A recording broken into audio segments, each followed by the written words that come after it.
کذبت قوم نوح المرسلین، کذبت جھٹلایا، قوم نوح قوم نوح نے، المرسلین بھیجے ہوں کو، رسولوں کو، مرسل کی جمع ہے۔ کذبت یہاں مؤنث ہے کیونکہ قوم اسم جنس ہے جو مذکر مؤنث واحد جمع سب کے لیے استعمال ہوتی ہے۔ کذبت قوم نوح، نوح علیہ السلام کی قوم۔ نوح علیہ السلام تو ایک ہی اپنی قوم کی طرف بھیجے گئے تھے، لیکن قوم نے سارے رسولوں کو کیسے جھٹلایا؟ ایک بات تو یہ ہے کہ ایک رسول کو جھٹلانا سب کا جھٹلانا ہے، کیونکہ تمام پیغمبروں کی تعلیم ایک ہی تھی۔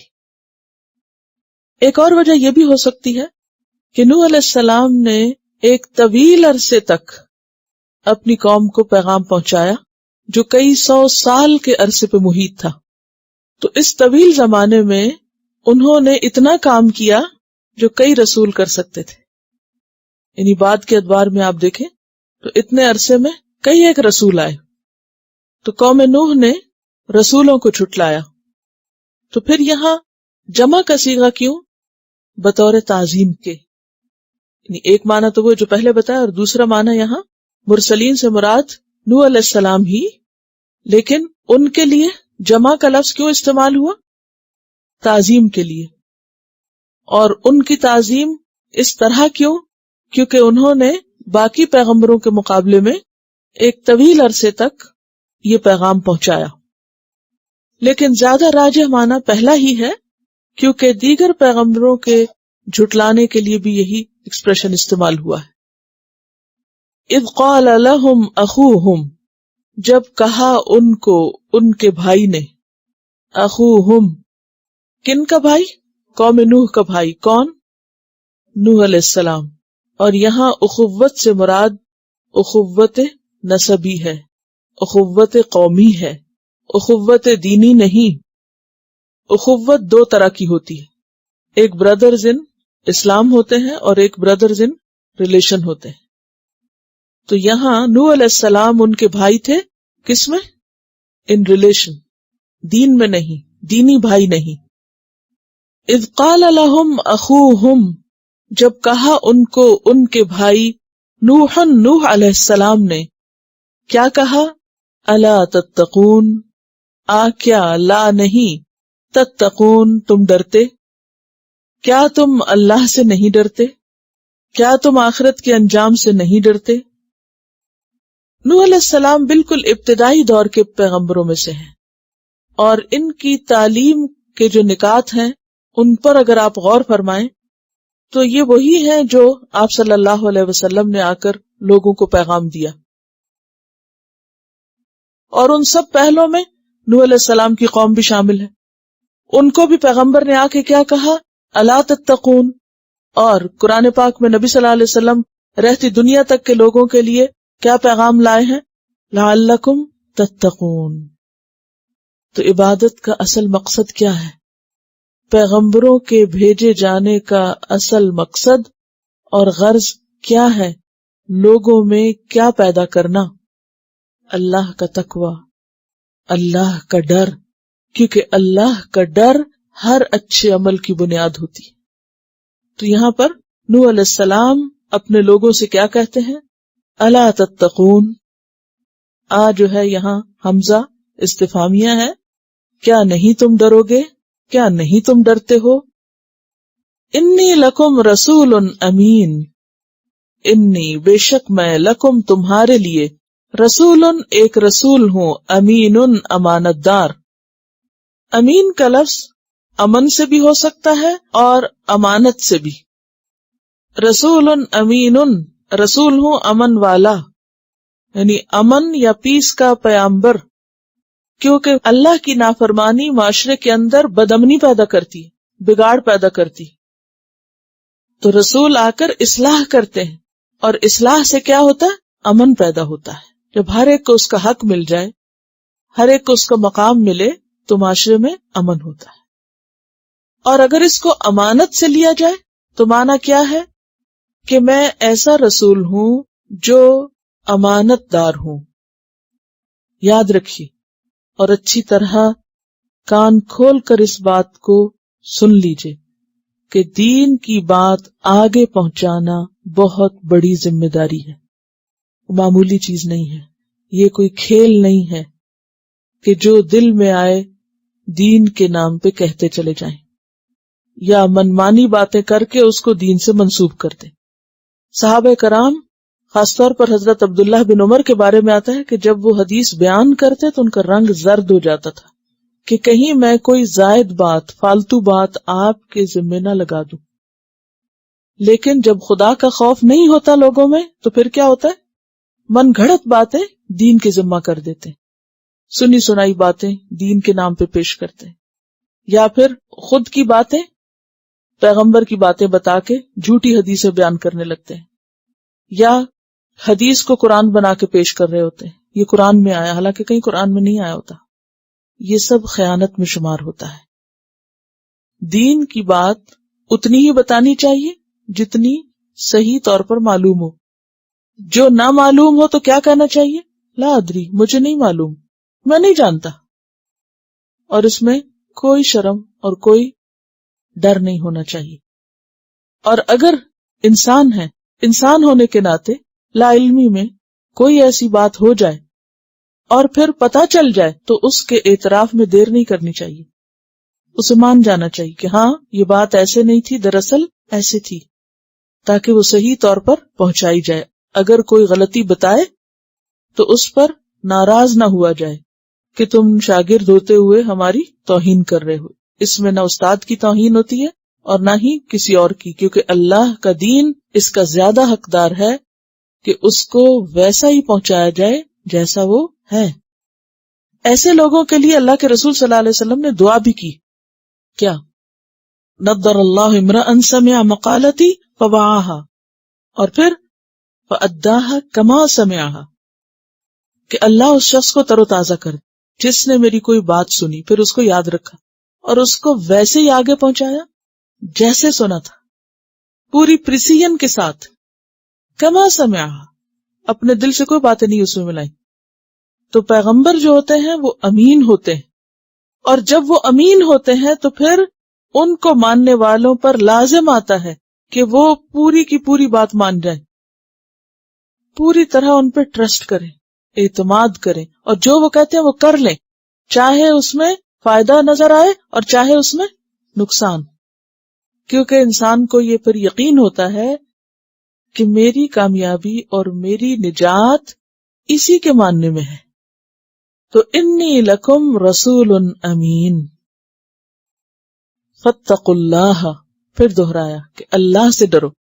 پہلے تو سوال کیا الا تتقون، ڈرو گے نہیں؟ اور پھر کیا کہا؟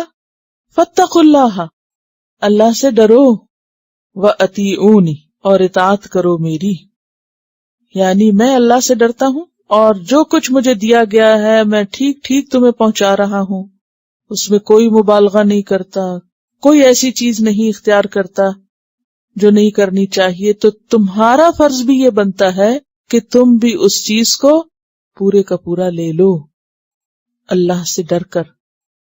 اور کس طرح؟ وَأَطِیعُونِ، میری بات مان جاؤ، جو کچھ میں تمہیں اللہ کے نام سے دے رہا ہوں یا اللہ کی طرف سے پیش کر رہا ہوں اس کو لے لو، میری بات مان جاؤ، جو دے رہا ہوں لے لو، کیونکہ مجھ میں وصف امانت ہے رسالت کے ساتھ ساتھ، تو اس لیے میری بات مانو۔ فاتقوا اللہ واطیعونی، اور نی اصل میں کیا تھا؟ نی، یہ زیر جو ہے نا، یہ ضمیر کی جو یا نسبت ہے متکلم کی، اس کو واضح کر رہی۔ وما اسألکم، اور نہیں میں مانگتا تم سے، سوال کرتا تم سے، علیہ، اس پر، کس پر؟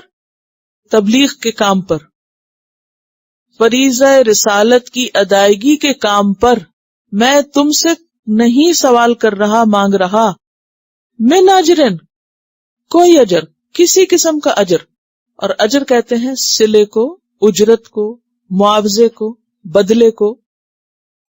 میں تم سے اس خدمت کا کوئی معاوضہ نہیں چاہتا، کوئی بدلہ نہیں چاہتا کہ تم گھبرا کے بھاگ جاؤ۔ ان اجریہ، نہیں میرا اجر، الا مگر علی رب العالمین رب العالمین کے ذمہ، میرا اجر اس کے پاس ہے۔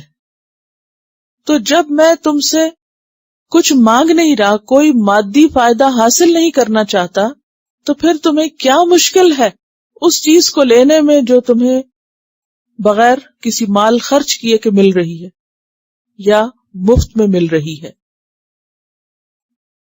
مادی شکل میں یا مال کی شکل میں کوئی معاوضہ نہیں چاہتا۔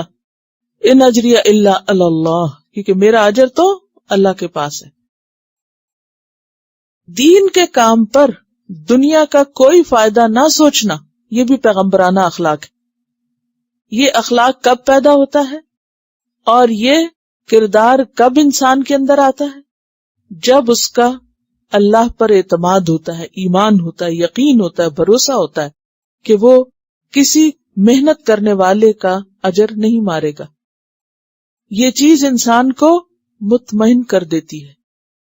دنیا میں کسی بھی شکل میں اگر انسان کو کوئی معاوضہ نہیں ملتا اس کام کا، تو انسان کو اس پر کبھی بھی رنجیدہ یا غمگین نہیں ہونا چاہیے، یا اس کے پیچھے نہیں جانا چاہیے، یا مالی اور مادی معاملات انسان کے پائے استقامت میں لغزش پیدا نہ کریں، انسان کو شیکی نہ کریں کہ پھر میری دنیا کا کیا ہوگا، اور دنیا میں تو اس کام کا کوئی فائدہ حاصل ہو نہیں رہا، تو کیا فائدہ؟ اس سے اچھا تھا کہ میں اس وقت کو کسی اور کام میں لگاتا اور اتنا کماتا۔ یہ کہتے ہوئے انسان بھول جاتا ہے کہ جو کچھ وہ آخرت کے لیے کما رہا ہے وہ اس سے کہیں بڑا ہے، کہیں بڑا ہے۔ یہ الگ بات ہے کہ جو دنیا میں انسان حاصل کرتا ہے وہ نظر آتا ہے فوراً، اور جو آخرت کا ہے وہ کل نظر آئے گا اس دنیا کے بعد۔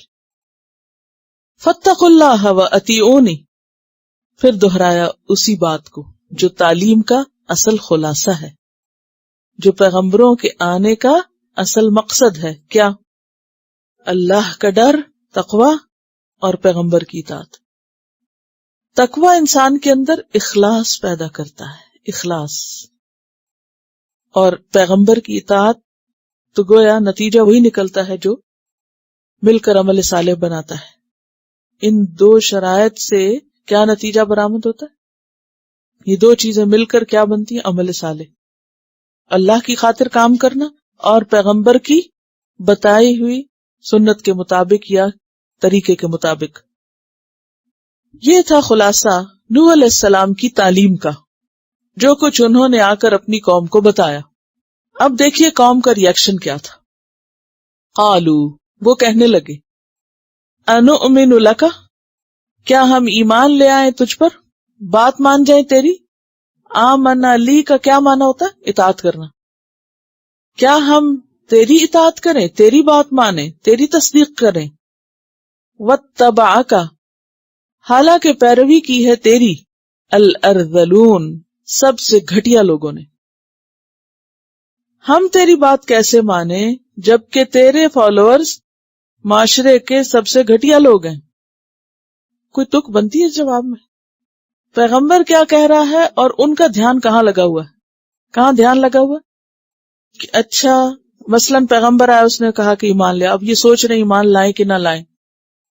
اچھا، اب چونکہ دنیا کی محبت رکھنے والے ہر چیز کو اسی پرسپیکٹو میں دیکھتے ہیں، وہ دیکھتے ہیں اچھا پھر کیا مادی فائدہ ہوگا، ہمارے کانٹیکٹس کن لوگوں کے ساتھ بڑھیں گے، ہمیں ان لوگوں کی کمپنی سے کیا حاصل ہوگا، ہمارے مددگار کون ہوں گے۔ وہ گھٹیا لوگ جو معاشرے کے مال اور عزت میں سب سے کم ہیں، تو جہاں وہ موجود ہیں وہاں جانے سے تو ہمیں کوئی خاص فائدہ نہیں دنیا میں، تو ہم ایسے پیغمبر کو نہیں مان سکتے جس کے آس پاس غریب سے لوگ ہیں۔ یہ بات وہ کیوں کہہ رہے تھے کہ ہم ایسے پیغمبر کو نہیں مان سکتے کہ جس کے فالوورز غریب، فقیر، مسکین، خستہ حال لوگ ہیں، کیونکہ اگر ہم ان کے ساتھ جا ملتے ہیں تو پھر ہمارے اسٹیٹس میں کمی آتی ہے، نیچے آنا پڑتا ہے، کیونکہ ایک جگہ بیٹھنا پڑے گا جو ایسا کبھی کیا نہیں، ایک جگہ مل جل کے کام کرنا پڑے گا، یہ تو ہم نے کبھی کیا ہی نہیں، ہم تو ہمیشہ سے اوپر رہے ہیں، تو اب اپنے سے کم اسٹیٹس والوں کے ساتھ مل کے بیٹھیں، یہ تو نہیں ہو سکتا۔ تو یہ چیز ان کے راستے میں حق قبول کرنے میں رکاوٹ بن گئی. اور یہ جو لفظ ہے نا ارزلون، یہ ارزل کی جمع ہے، را ذال لام اس کا روٹ ہے. حقارت کے قابل، قبیح، کمینہ، نکما، گھٹیا، ان سب کے لیے لفظ استعمال ہوتا ہے. اور ارزل جو ہے یہ افعال التفضیل کا صیغہ ہے، فقراء غرباء کے لیے استعمال ہوتا ہے. اور ناسمجھ اور گھٹیا قسم کے لوگ جو کسی معاشرے کی سب سے نچلی کلاس ہوتی ہے کہ جن کا کوئی دنیاوی سٹیٹس نہیں. تو یہاں ارزل ریلیٹیولی کس کے لیے استعمال ہوا ہے؟ دنیاوی اعتبار سے ارزل. اللہ کے یہاں ارزل نہیں ہے، اللہ کے یہاں ارزل نہیں ہے. اور پیروی کی ہے تیری سب سے زیادہ نکمے لوگوں نے، سب سے کمتر درجے کے لوگوں نے، تو اس لیے اب ہم تیرے پاس نہیں آ سکتے. قال، پیغمبر نے کہا، وما علمی، اور نہیں میرا علم یا نہیں مجھے معلوم. یہاں ما نافیہ بھی ہو سکتا ہے اور ما استفہامیہ بھی. اور مجھے کیا معلوم، دونوں طرح سے ترجمہ کر سکتے. نہیں علم میرا، علمی کیا ہے، کون سا مرکب ہے، اضافی. علمی میرا علم، یعنی میرے پاس جو علم ہے، جو علم میں پوزیس کرتا ہوں، اس کے اعتبار سے تو مجھے نہیں پتا. وما علمی، اور پھر نہیں میرا علم یا کیا مجھے معلوم، بما ساتھ اس کے جو کانو ہیں وہ یعملون وہ کرتے. مجھے نہیں معلوم کہ ان کا سٹیٹس کیا ہے، ان کا کام کاروبار کیا ہے، ان کا پیشہ کیا ہے. میں ان کے بارے میں زیادہ نہیں جانتا کہ ان کا کیا بیک گراؤنڈ ہے. تو یہاں یعملون اور عمل سے مراد ایک تو ان کا پیشہ ہے، کیونکہ ارزل وہ پیشے کے اعتبار سے کہتے تھے لوگوں کو، اور دوسرا ان کے دل کا حال، کہ مجھے ان کے دل کا حال معلوم نہیں کہ وہ یہ سب کام کیوں کر رہے ہیں، ایمان کیوں لا رہے ہیں، آخرت کے لیے یا دنیاوی فائدے کے لیے. ان کے محرکات کیا ہیں، اور نہیں علم میرا اس بارے میں جو وہ کر رہے ہیں، یعنی ان کے کام کاروبار اور ان کے محرکات اور موٹیوز، ان چیزوں کے بارے میں مجھے کچھ پتا نہیں. ان حسابہم، نہیں ان کا حساب. اب یہ جو دوسرا معنی ہم نے کیا تھا نا، نیت کا حال، تو اسی ریفرنس سے پھر یہ ہے کہ نہیں ان کا حساب الا علی ربی، مگر میرے رب کے ذمہ. یعنی ان کی نیت کیا ہے، ان کے موٹیوز کیا ہے، یہ میرے رب کو پتا ہے، وہی ان کا حساب لے گا، کیونکہ وہ جانتا ہے، میں تو نہیں جانتا. اور پھر یہ بھی کہ ان کی اصل ویلیو کیا ہے، ان کی قیمت کیا ہے، وہ واقعی ارزل ہیں یا وہ افضل ہیں، اللہ کی نگاہ میں بہت بلند ہیں. لو تشعرون، کاش تم شعور رکھتے، کاش تمہیں کچھ سمجھ ہوتی. عام طور پر ایسے اعتراضات اٹھانے والے خود کو بہت ذہین سمارٹ سمجھتے ہیں کہ ہم ہر ایک کے بارے میں خوب رائے دے سکتے ہیں، ججمنٹس پاس کر سکتے ہیں، لیکن ہوتے خود شعور سے آ رہی ہے. لو تشعرون، کاش تم شعور رکھتے کہ ان کے باطن کا محاسبہ کرنا میرا کام نہیں. وما انا، اور نہیں میں، بطارد، بے جو ہے یہاں زائد ہے. زائد کیوں آتی بے؟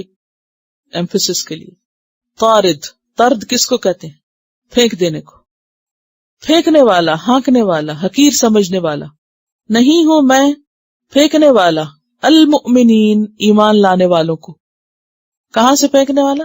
اپنی مجلس سے گرانے والا، اپنی نگاہوں سے گرانے والا، اور تمہاری باتوں میں آ کر ان کی حیثیت کو کمتر سمجھنے والا. میں نہیں ہوں، میرا یہ کام نہیں، اور نہ میں ایسا کر سکتا ہوں. کیوں؟ اس لیے کہ ان انا، نہیں میں، اللہ، مگر. ان کا معنی نہیں کیوں کیا جا رہا ہے یہاں؟ اللہ کی وجہ سے.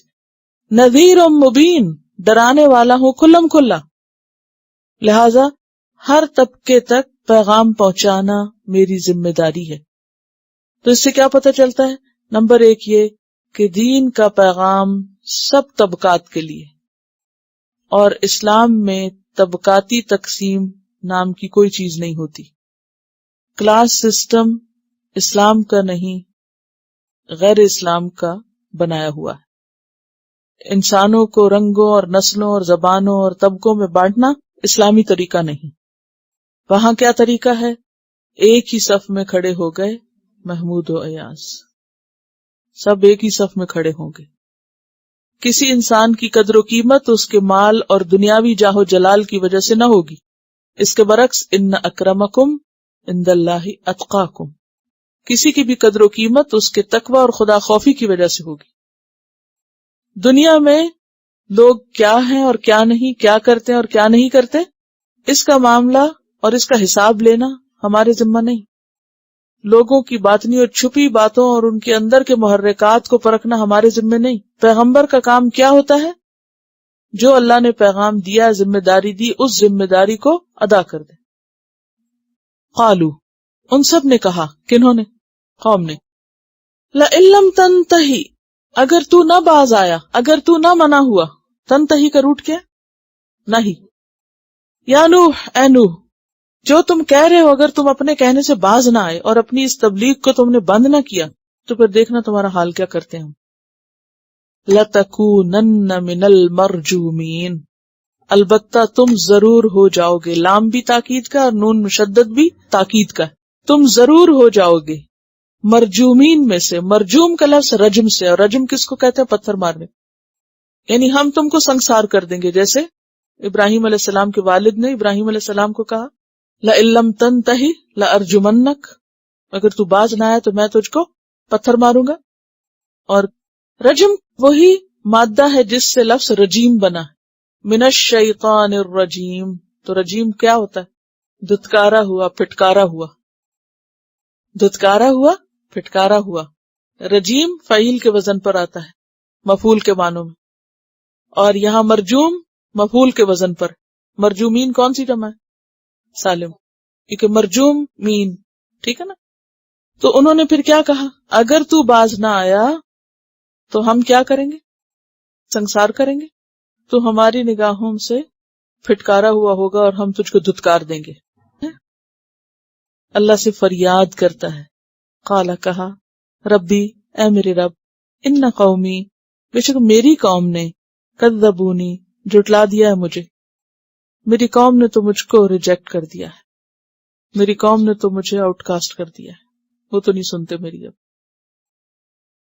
فافتح بینی وبینہم فتحا، پس فیصلہ کر دے میرے درمیان اور ان کے درمیان ایک فیصلہ۔ فتح کا معنی ہوتا ہے کھولنا، پیچیدگی دور کرنا، بند چیز کھول دینا۔ تو کھولنے سے کیا ہوتا ہے؟ انسان پار ہو جاتا ہے۔ یعنی اب معاملات اتنے الجھ گئے ہیں کہ سلجھنے کا کوئی راستہ نظر نہیں آ رہا۔ اب تو کیا کر، اب فیصلہ کر دے، ہمیں الگ الگ کر۔ جب کوئی چیز کھلتی ہے تو دو حصوں میں ہو جاتی ہے نا، جس دروازہ کھلتا ہے تو کیا ہوتا ہے؟ راستہ بنتا ہے تو دو حصے ہو جاتی ہے نا چیز۔ یعنی ان کو الگ کر دے، ہمیں الگ کر دے، ہم دونوں کے درمیان، قوم اور میرے درمیان فیصلہ کر دے۔ ونجنی، اور نجات دے مجھے، ومن معی، اور جو میرے ساتھ ہیں، من المؤمنین، مومنوں میں سے، مومنوں میں سے جو جو میرے ساتھ ہیں ان سب کو بھی میرے ساتھ نجات دے دے، ان کی بدعمالیوں سے، بد اخلاقیوں سے اور ان کی باتوں سے۔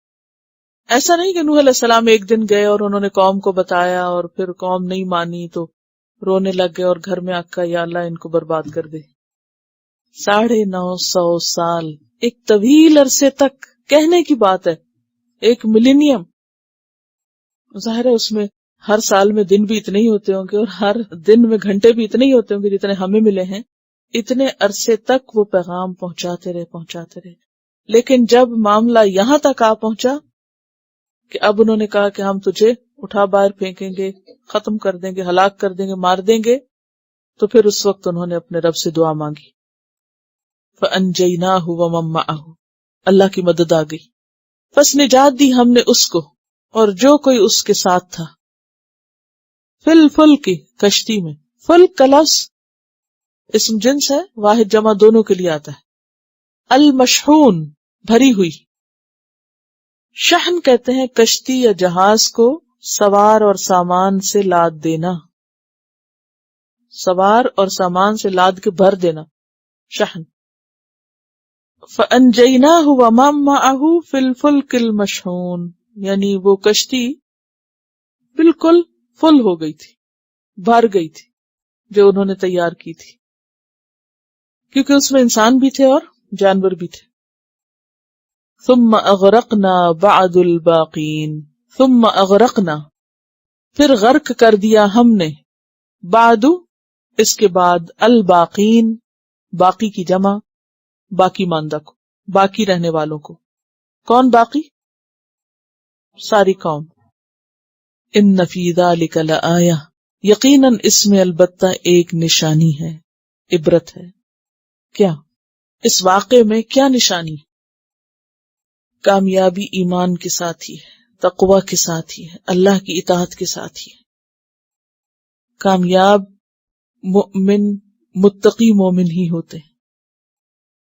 ان العاقبۃ للتقوی وما كان اکثرهم مؤمنین، اور نہیں ہے ان میں سے اکثر مؤمن. ان کی اکثریت مومن نہیں ہے. کن کی؟ اس قوم کی بھی اور پھر باقی لوگوں کی بھی.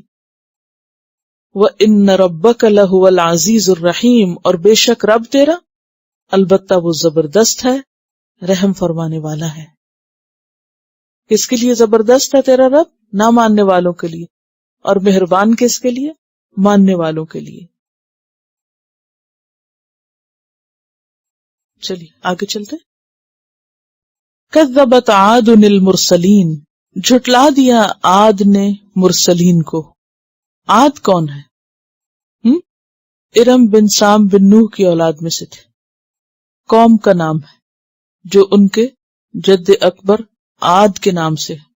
آج کل بھی لوگ مثلا دادا کا نام یا کسی خاندان کے بزرگ کا نام سب بچوں کے نام کے ساتھ لگا دیتے ہیں. ہوتا نا ایسے؟ تو وہ آہستہ آہستہ آہستہ کئی نسلوں کے بعد کیا بن جاتا ہے؟ وہ ایک قبیلہ بن جاتا ہے، ایک قوم بن جاتی ہے.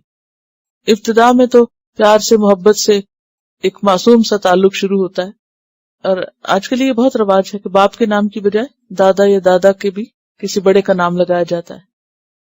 تو اس میں یہ صرف آج کے دور کی کوئی جدید بات نہیں ہے. لوگ اس کو بھی ایک فخر کی بات سمجھتے ہیں یا دوسروں سے ڈفرنٹ ہونا بتاتے ہیں ایسے کام کر کے. حالانکہ یہ آپ دیکھیے تو بہت پرانی بات ہے، اور جتنے بھی قبائل گزرے وہ اسی طرح آگے پھیلے اور بڑھے. میرا سوال آپ سے یہ ہے کہ عاد قبیلے کا نام ہے تو اس کے لیے کذبت کیوں آیا، مؤنث کیوں آیا؟ قبیلوں کے نام کیا ہوتے ہیں؟ سمائی مؤنث. ایسے ہی پڑھ لیا. کذبت عاد المرسلین، اسی لیے تو آپ جواب دینے کے قابل ہوئے، ورنہ تو عاد مذکر ہے نا. تو اگر عاد کسی کا نام ہو تو مذکر ہے، وہ عورت تھوڑی تھی. عاد تو مرد تھا. تو مرد کے نام کے ساتھ کذبت کیوں آیا مؤنث کا صیغہ؟ اس لیے کہ یہ عاد اب کسی مرد کا نام نہیں، قبیلے کا نام ہے، اور قبائل کے نام مؤنث ہوتے ہیں. کذبت عاد المرسلین، اور وہی معاملہ جو پیچھے آپ گزر چکے ہیں کہ ایک رسول کو جھٹلانا سب رسولوں کو جھٹلانا ہے. اذ قال لهم اخوهم ہود، جب کہا تھا ان سے ان کے بھائی ہود نے. ہود علیہ السلام ان کی طرف مبعوث ہوئے، اور یہاں اخوت فی النسب ہے نہ کہ اخوت فی الدین. الا تتقون، سیم میسج، وہی پیغام، کیا تم ڈرو گے نہیں، ڈرتے نہیں ہو. انی لکم رسول امین، بے شک میں تمہارے لیے رسول ہوں امانت دار، جچی تلی پوری بات پہنچانے والا، کچھ اپنے سے ملانے والا نہیں، کچھ گھٹانے والا نہیں، کوئی مبالغہ کرنے والا نہیں. فاتقوا اللہ واطیعون، بس ڈرو اللہ سے اور اطاعت کرو میری، بات مانو میری، کیونکہ میں امانت دار ہوں، صحیح بات پہنچا رہا ہوں تم کو.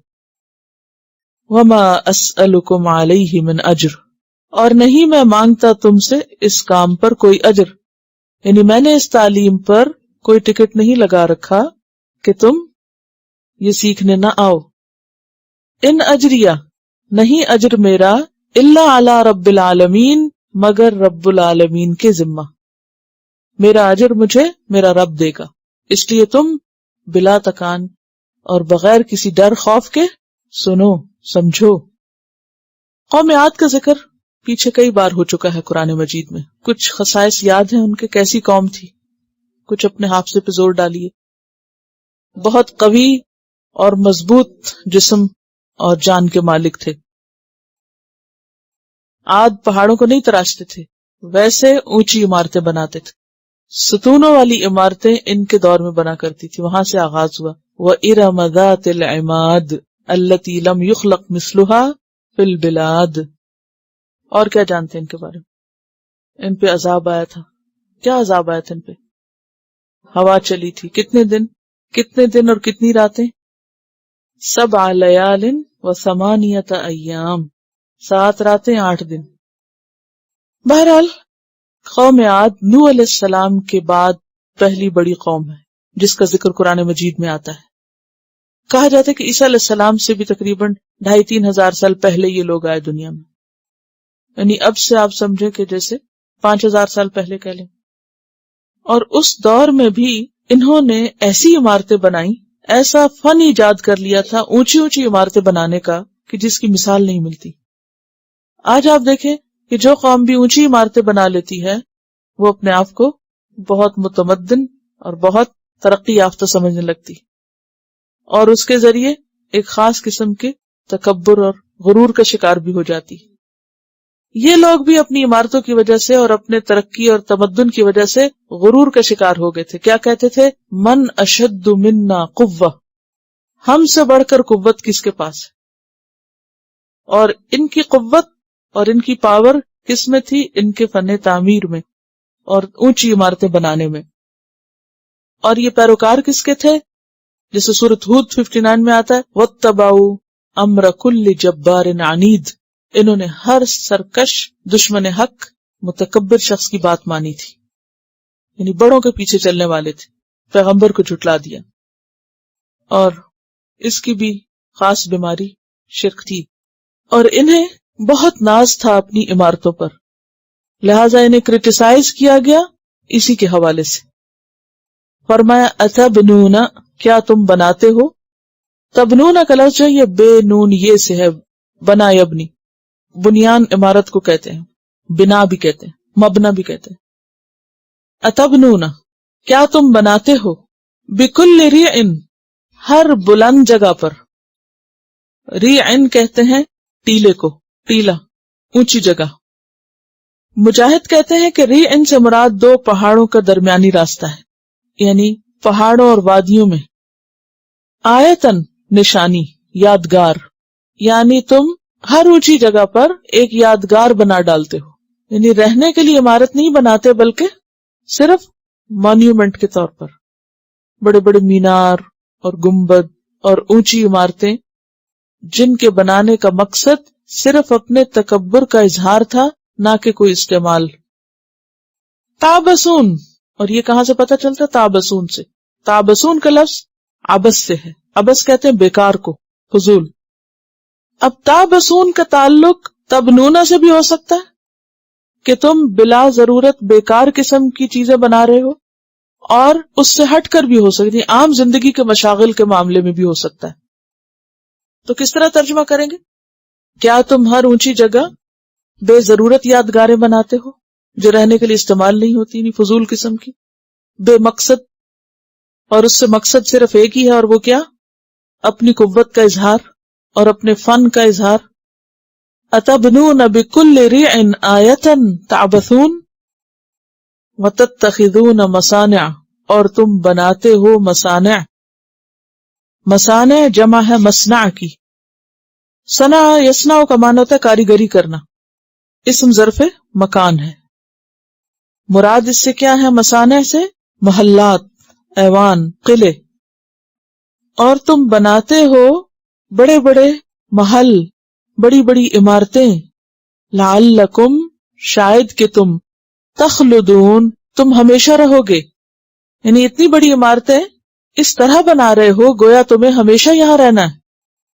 تو ان کے فن تعمیر پہ اللہ تعالیٰ نے تنقید کی ہے 2 اعتبار سے۔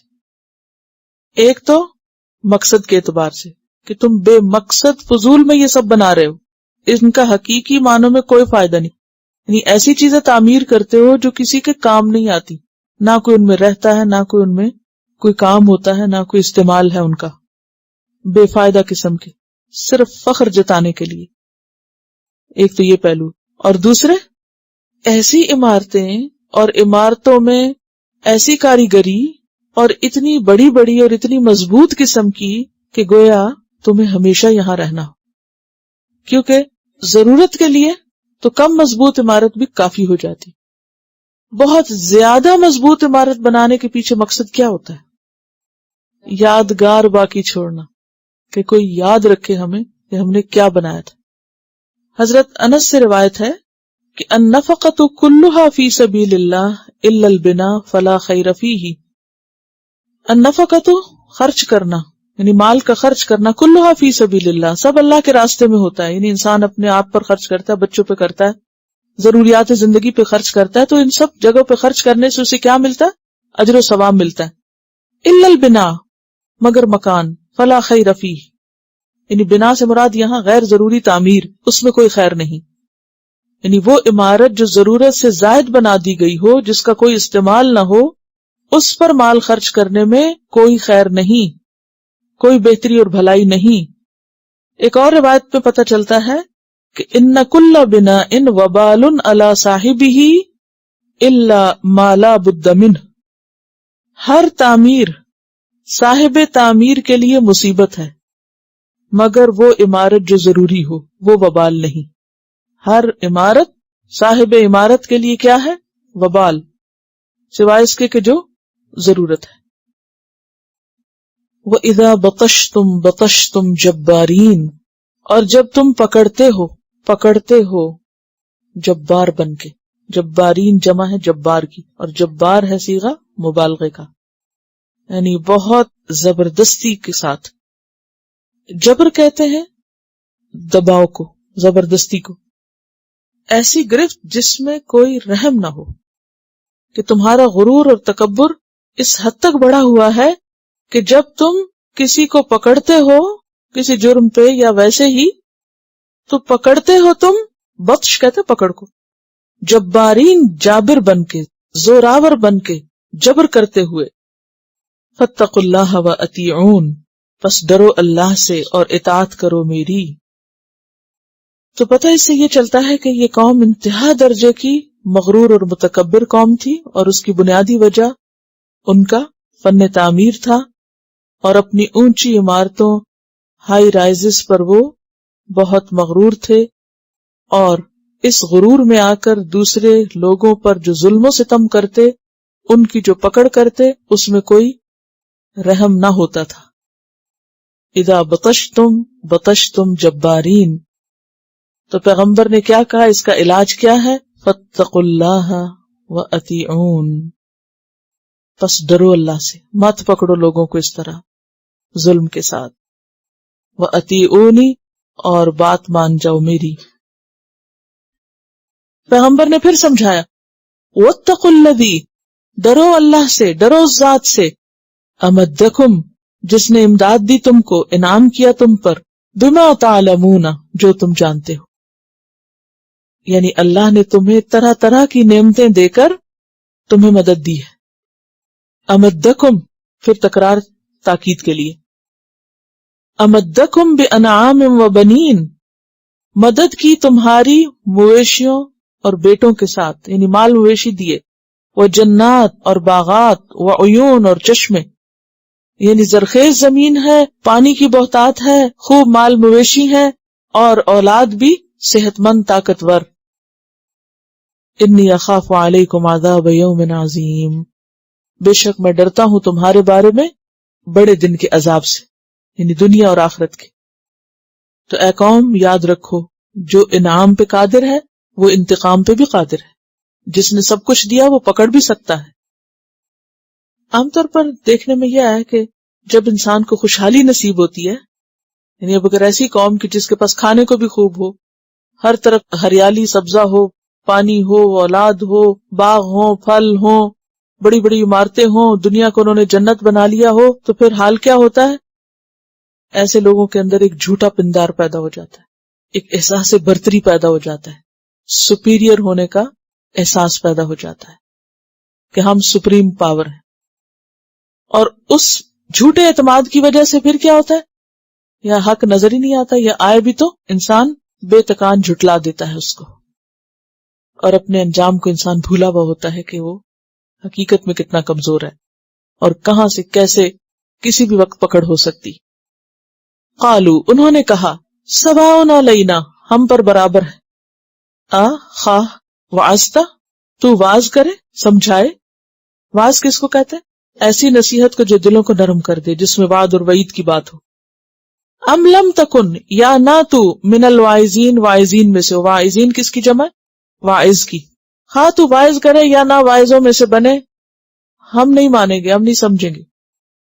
ان ھذا نہیں ہے یہ کیا، یہ واعظ نصیحت اور یہ سب، الا مگر خلق الاولین عادت پہلوں کی.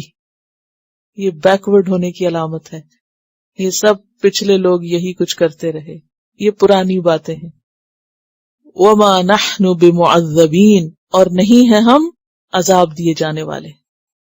جو کچھ ہم کر رہے ہیں یہ ایسی چیزیں تھوڑی ہیں جس پہ ہماری پکڑ ہوئی. اتنی بڑی بڑی عمارتیں بنا دی ہم نے، زمین کو سبز کر دیا، طرح طرح کے پھل اگا دیے، ہر طرف خوشحالی خوشحالی ہے، اتنی ترقی ہم نے کر لی، اور تم کہتے ہو ان باتوں پہ تم کو عذاب ملے گا. کہاں سے عذاب آئے گا؟ یہ سب پرانی باتیں. آج بھی آپ دیکھیں کہ لوگ آؤٹ آف ایروگنس نصیحت کرنے والوں کو کیا کہتے ہیں. کوئی شخص جس کو اونچا گھر ملا ہو، باغ ملے ہوں، سب کچھ ہو اس کے پاس، اس کو اگر کوئی آخرت کی بات کر دے تو وہ کیا کہے گا؟ چھوڑو اس کو. یہ سب بیکورڈ ہونے کی علامتیں. تو بات یہ ہے کہ دنیا ملنے کے بعد دین کو پرانی کہانیاں کہنا یہ پرانے وقت میں بھی تھا، عاد کے زمانے میں بھی تھا، اور آج بھی یہی کچھ ہے. فَكَذَّبُوهُ ان سب نے اس کو جھٹلا دیا پیغمبر کو، تو پھر ہم نے کیا کیا؟ فَأَهْلَكْنَاهُمْ ہم نے بھی ان کو ہلاک کر دیا. عاد ثانی قوم ثمود کو کہتے ہیں نا، عاد اولا کو ہلاک کیا تھا. کیسے ہلاک کیا تھا؟ بِرِيحٍ صَرْصَرٍ عَاتِيَةٍ کیسی تھی ہوا؟ تُدَمِّرُ كُلَّ شَيْءٍ بِأَمْرِ رَبِّهَا سورۃ الاحقاف 25 میں آتا ہے، ہر چیز کو اس نے اپنے رب کے حکم سے تباہ کر دیا. کہا جاتا ہے کہ ان کے اوپر آندھی آئی، ایک طوفان آیا، سارے لوگ خوش ہو گئے کہ یہ تو بڑا اچھا موسم ہوگا اب. اور پھر جو ہوا چلی تو رک کے نہ دی، اور اس طرح چلی کہ 7 لیال و 8 ایام حسوما فتر القوم فیہا سرعا کأنہم اعجاز نخل خاویہ.